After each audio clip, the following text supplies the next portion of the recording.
Grabatzen ari garen unean, gaueko 11:17 igaro diren honetan, Realak eta Betisek anoetan jokatu duten eSports Ligako 15. Jardunaldiko norgehiagokaren analisia egingo dugu. Realak 2-0 irabazi dio Betisi eta honen bestez, Imanol Alguazienek funtsezko 3 puntu eskuratu dituzte. Gogoratuko dugu, batetik Realak Ajaxi irabazi ziola ostegunean anoetan Europa Ligeko norgehiagokan Ajaxi, eta Betisek berriz 2-1 galdu zuen Txekian Mlada Boleslav taldearen aurka. Beraz, bi taldeak oso dinamika ezberdinetan iritsi dira. Egia da, sailkapenean Betis gainetik zegoela, baina gaurkoaren ostean amaieran aipatuko dugu nola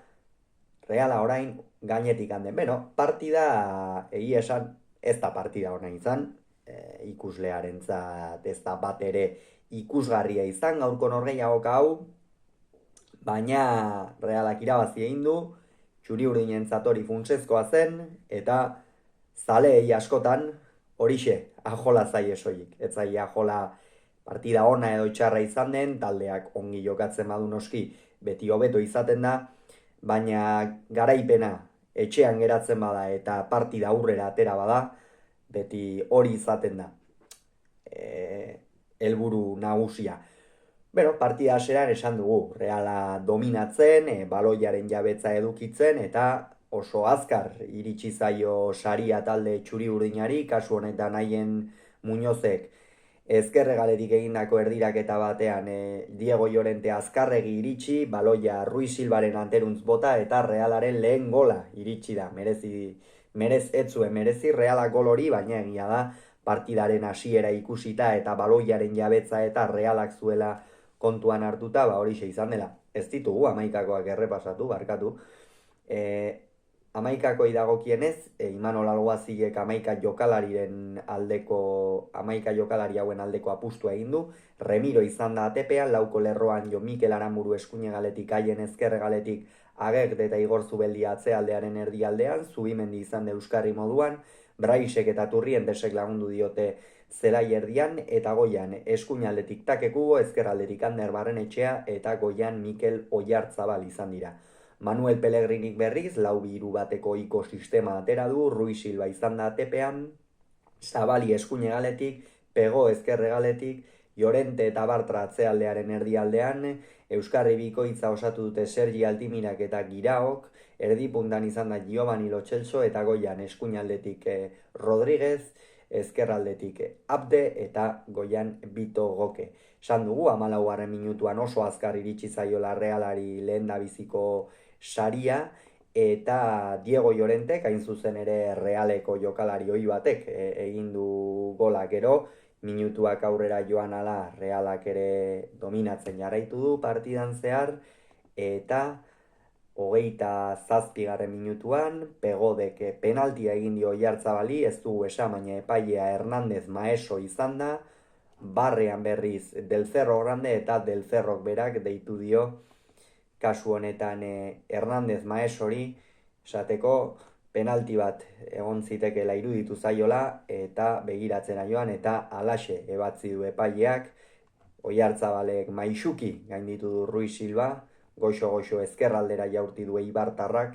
eta partidako bigarren gola egin du. Egia esan, Realarentzat hau oso emaitza ona zen, aspaldian ez zuen hain garaipen erosorik lortzen, denboraldi hasieratik ari gara hizketan Realari zenbat kostatzen ari zaion puntuak eskuratzea, zenbat sufritzen ari den partida askotan, eta naiz eta aukerak sortu eta sortu ez dituen hiru zutoinen artean sartzen, gaurkoan baina oso bestelakoa izan da kontua, eta hementxe ikusi dugu, Oiartzabalen bigarrena, Realak gauza handirik egin gabe, baina aurretik zen 31. minutuan, eta lehen zatian ez da beste ezer gertatu, horregia da, 45. minutuan, iruditu zait, ez dela egokia izan, ez, Mark Bartrak baloi biltzaile batekin izan duen jarrera, baloi biltzaileak badakigu futbolean truko asko daude, trikimailu ugari dago, eta talde batek etxean jokatzen duenean, bertako baloi biltzaiei zer esaten zaie. Aurkaria datorrenean eta etxeko taldea irabazten ari baldin bada lasai emateko baloia. Eta anoetako baloi biltzaileak ziuraski agindu horiek jarraituko zituen noski, eta Marc Bartra unean bertan haserretu egin da, baina esan behar da baita ere, sasoi batean Bartzelonan eta Borussia Dortmunden besteak beste aritutako jokalariak partidaren ostean kamiseta elastikoa oparitu diola umeari, eta noski keinu horrekin ere geratu behar gara, ezin gara soilik txarrarekin geratu, kasu honetan, ez du jarrera ona izan, partida beroaldi asko izaten dira, zelaian zaudenean pultsazioak oso altu egon ohi dira, eta normala da batean, baina noski halako jarrerak ere kontrolatu beharrekoak izaten dira honela, amaitu da lehen zatia, Realak egia esan ez du bat ere sufritu, eta gauza handirik egin gabe gainera, zera lortu du, 2-0 emaitza ederra lortu du, errenta ederra, eta bigarren zatian Nayef Agegdek zelaia utzi behar izan du minartuta, eta Jon Pacheco irten da bere ordez. Nayef Agegden partida oso ona izan da, kontuan izan behar da lehen zatian nahiko azkar hartu duela min, baina gero berriz ere sartu eginda, eta lasterkaldi batean, oso garrantzitsua izan ziteken lasterkaldi batean, Bito Goke oso ongi gelditu du egia esan Betisek. Ez du ezertxo ere erakutsi, bere jokalariak erabat desagertuta egon dira, hegaletako jokalariak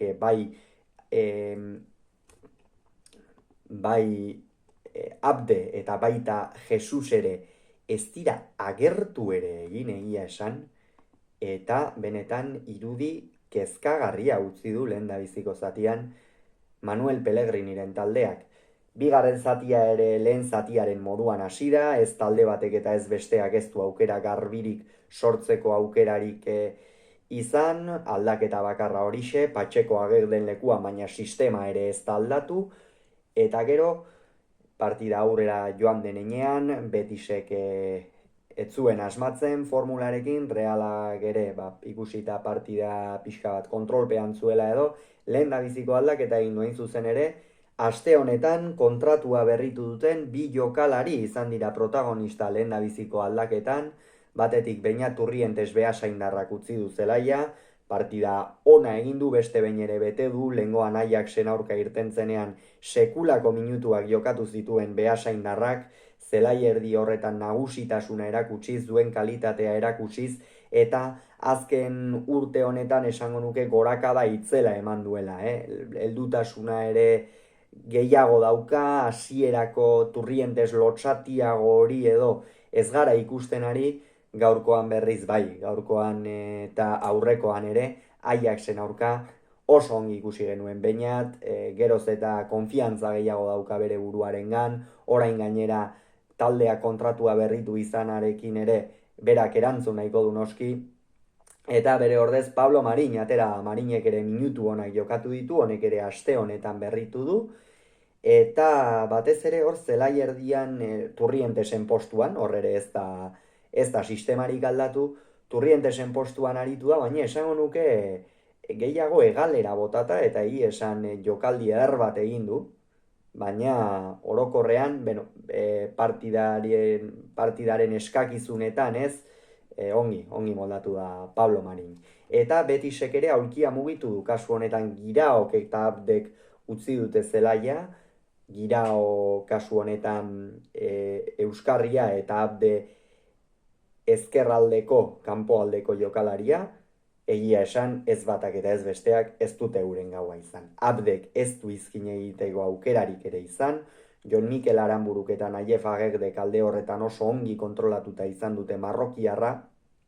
eta Betisek kontrola izan ez duenez, Giraok ere zelai erdian ez aurrera egiteko eta ez zelai erdia kontrolatzeko betarik ere izan. Eta euren ordez Txini eta Iker Losada atera dira, eta hauek ere ez dute ezertxo ere aldatu. Betisek Camus jarraitzen zuen, baloiaren jabetza bazuen, Realak utzi egin diolako jada 2-0 errenta horrekin, baina txuri urdinen partida aipagarria izan da, ez hainbeste baloiarekin baizik eta baloi gabe. Gaurkoan ikusten zen naiz eta 2-0 errentarekin irabazten joan, nola joaten ziren txuri-urdinak gora presiora, eta hori oso aipagarria da. Aurreko norgehiagoketan behar bada Imanolen taldeari aurpegiratu zaio, intentsitate falta partidaren fase askotan fisikoki jaitsi egiten zirela, baina gaur ez da halakori gertatu, eta nik uste alde horretatik entrenatzaile hori otarra oso pozik izango dela. Gerora berriz Realak beste aldaketa bat ere egin du, 55. Barrenetxeak kendu du Sergio Gómezen ordez, Ander gaur berriz ere titular moduan itzuli da, egia esan ezkerralde horretatik, ongi jokatu du, izkin eginez eta, baloi batzuk ezeratu ditu, ez du golik sartu, ez da goleko paserik eman, baina bete du, bere abiadurarekin eta abar, eta bere ordez Sergio Gómez, atera da honek egia esan, partidan ez du exigentzia handirik izan, ez du ikusi, ia, jada Realak erabakita zuen partida, eta erasoan une horretan gutxi bili dira txuri urdinak. Partida aurrera zioan, etzen ezertxo ere gertatzen ari, pixkanaka Realaren garaipena hurbilago ikusten zen, baina hala ere egia da, Imanol urduri ikusten zela, azken finean etzen lehenengo aldia izango, 2-0 emaitza bat Realari buelta ematen diotena, eta alakoekin oso kontu zibili behar izaten da, Imanol horregatik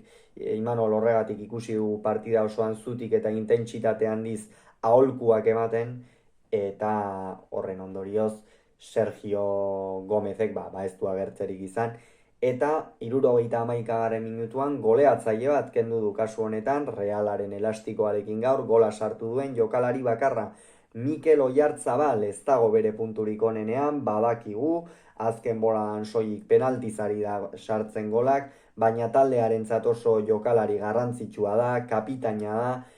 zurrumurruak daude gainera aste honetan zehar kontratua berrituko ote duen, egia esan Realarentzat albiste ona izango zatekeen, eta